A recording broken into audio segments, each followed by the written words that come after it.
So then if we shift to our music, now this is the first time in a while that the music for the episode is the soundtrack to the movie. But because I love Solomon King so much, I wanted to give a shout out to the soundtrack as well. And the funny thing is, this soundtrack was, well, not funny, I guess it's awesome. This soundtrack was released on two different record labels, was released on Salwa Records. And if you make the connection, Sal Watts. It was Sal's record label. And it was also released on Sippy Records. I don't know if he owned that or if it had a distribution deal. I'm not sure.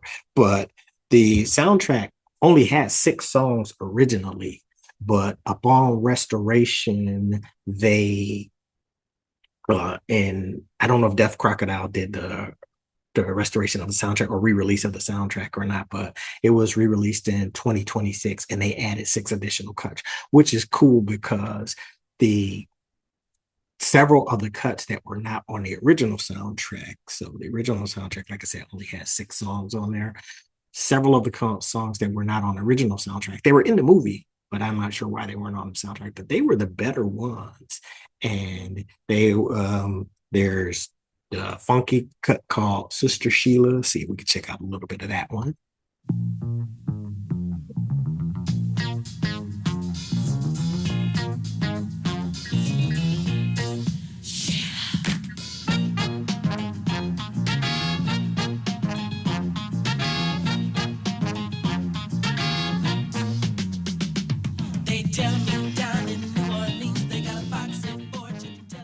So that's Sister Sheila, and that's the character that Tanya Boyd played, the uncredited character that Tanya Boyd played.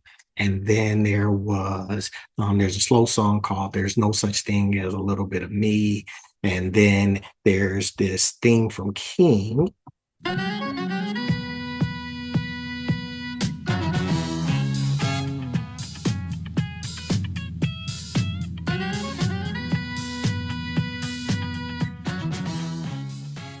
And that one is what you heard during that fight scene when I showed you the fight scene.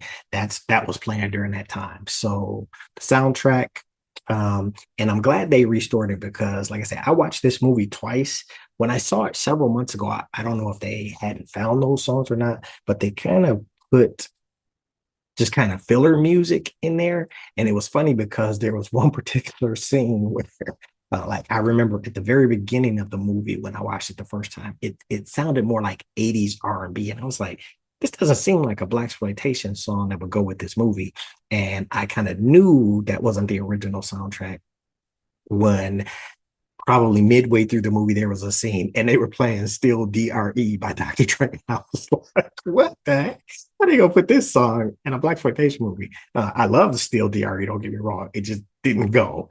But then when I rewatched it on Tubi recently, they have the original songs from the movie. And it just again, it just gives it the pop, man. It just makes it awesome. So I the movie's great. I think the soundtrack is great as well.